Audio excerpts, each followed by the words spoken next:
How you doing? This is Larry Anderson with another story from Sweetwater, Tennessee's history. When I was asked to do these little videos for Sweetwater's 150th anniversary, one of the subjects they wanted me to cover was fashion and style. Now you can look at me and tell I don't know nothing about that subject. So tonight we're here at the Lily Pad Boutique with Miss Brenda Bryan, who is the owner and operator. This is one of Tennessee's premier ladies' shops. It's in Sweetwater, Tennessee. It's been here for 48 years, I believe you said a minute ago. 48. Brenda's going to tell us all about fashion and style from the past and about the lily pad. All right, Brenda, now then you're up. Okay, so the lily pad opened in 1978. That is when we actually moved to Sweetwater. And at that time, there were, if I'm not mistaken, 5 ladies' stores in town. So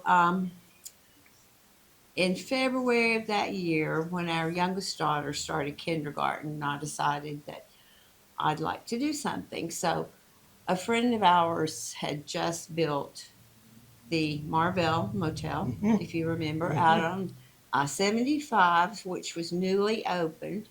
And Larry and I together think the interstate opened in the mid-70s. Yeah.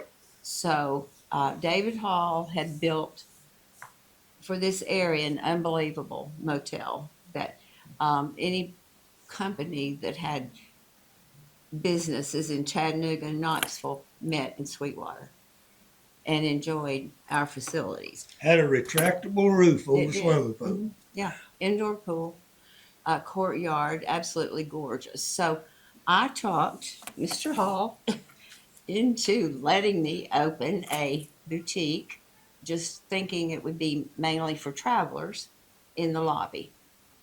So it was more gift shop, small boutique with things people could take up back home as gifts. And locally, people started shopping with me. So as the lily pad grew, we expanded to a second location in what was at that time the Ramada, another beautiful facility.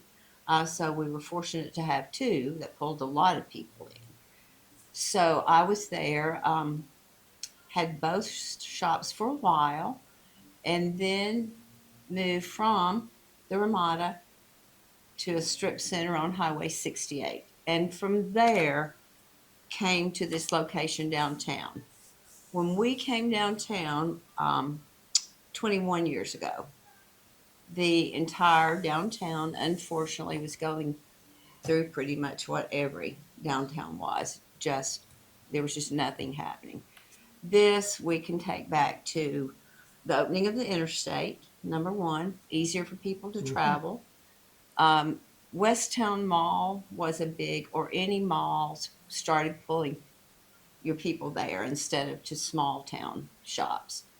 So what went from having 5 at least ladies shops and 1 or 2 men's stores in town um, went to having nothing because everybody was enjoying driving on the new interstate to Knoxville.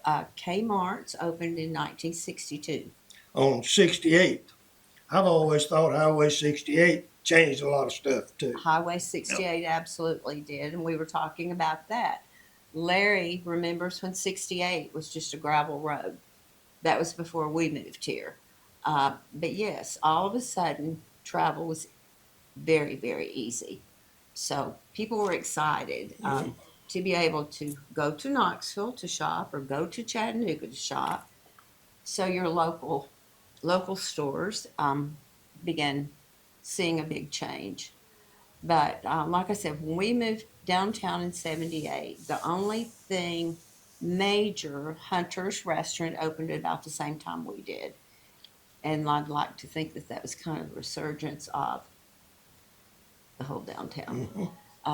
Good eateries, good shopping, as you can see right now what's happening with all the new things. But back to fashion, which is what Larry asked me to talk about. This shirt goes back to our 25th anniversary celebration. And on this, you will see Miss Lily is right here in the 70s. Okay?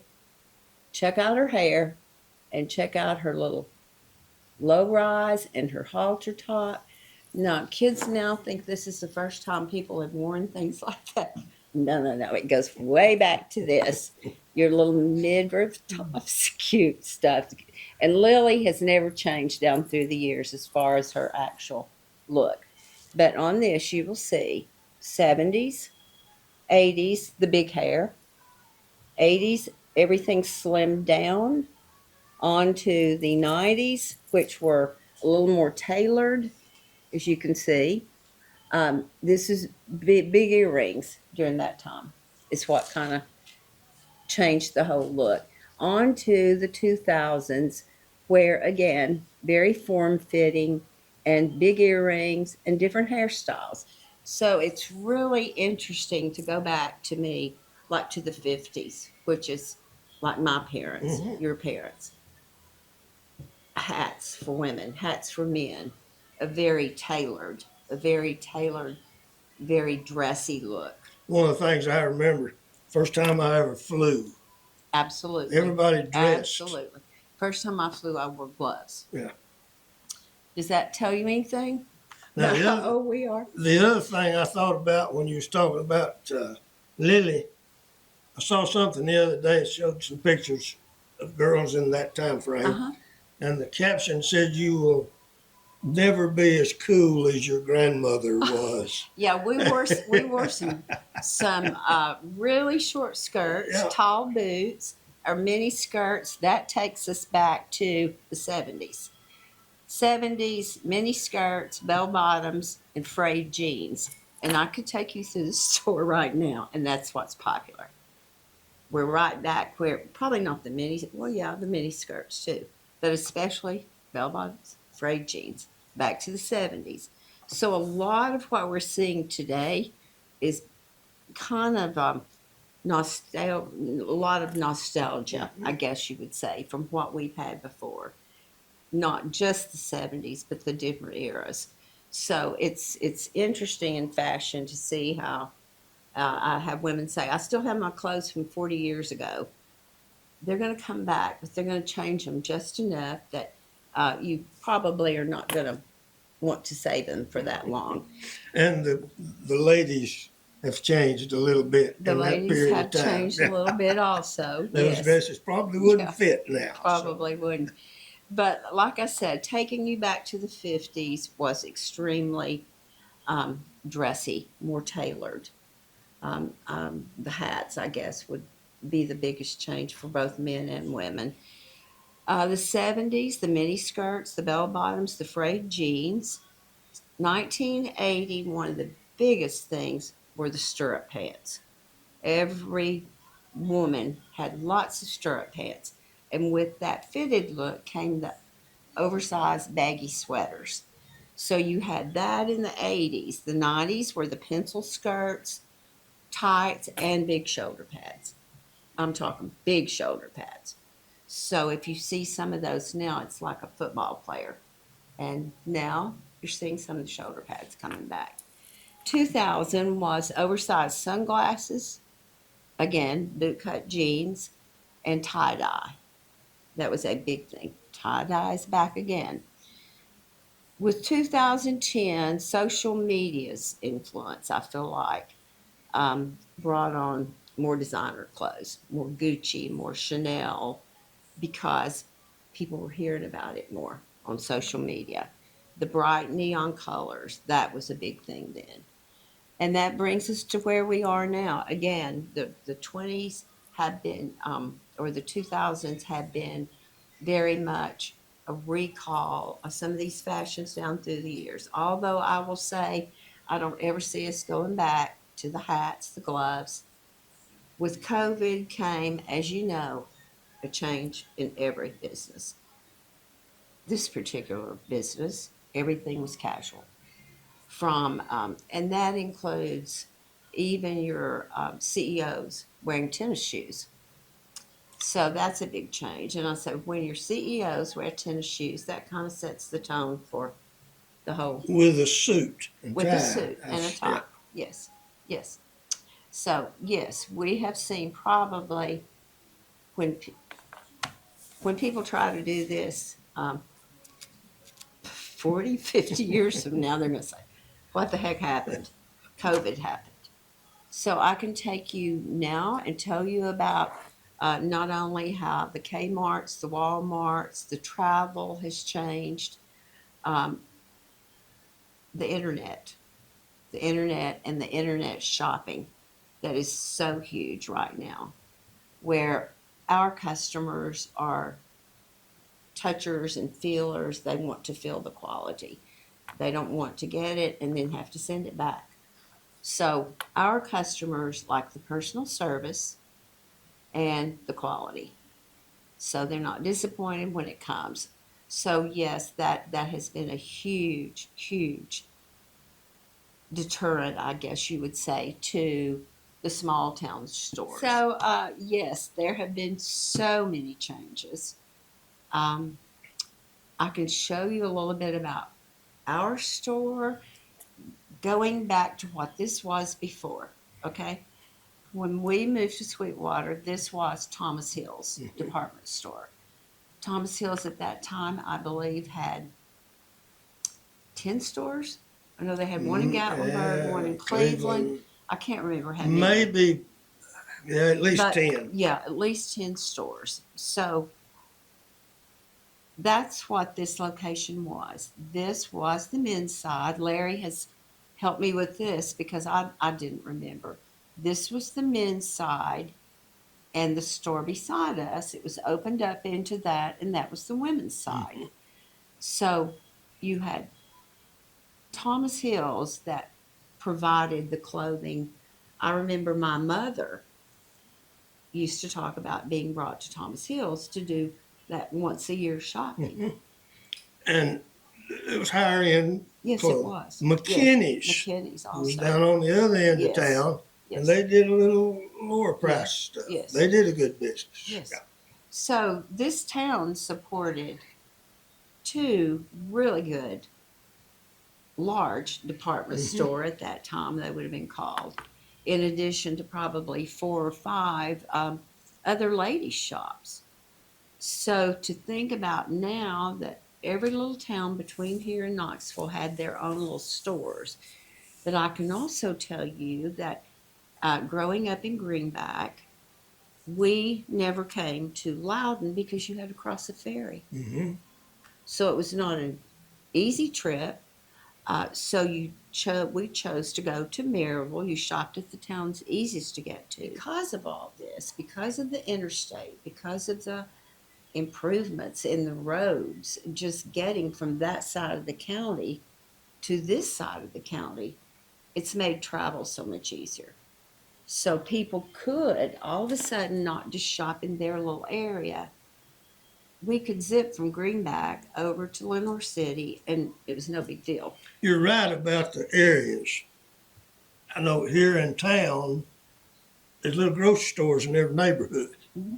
That's where you got your Correct. groceries. Yes. And you can charge it and pay for Yes. it at the end of the Absolutely. month. Yeah. Absolutely. Well, we're running a little bit short of time now. Oh, are we? Yeah, we Okay. are. Well, you asked me to talk. I did, and I I'm can going to talk ask you about something else. fashion. His husband, David, was in charge of the tobacco barn here for years. We were talking earlier about tobacco sales. Give us a little bump on what you can remember about the tobacco barn. Okay. Well, Can you do that? Absolutely. Okay. David came here probably, we lived in Athens, and he came to work up here maybe early 70s. So in 78, we moved here. And he came to work with David Hall, who was manager of the warehouse. And he actually schooled David in how to run a tobacco warehouse.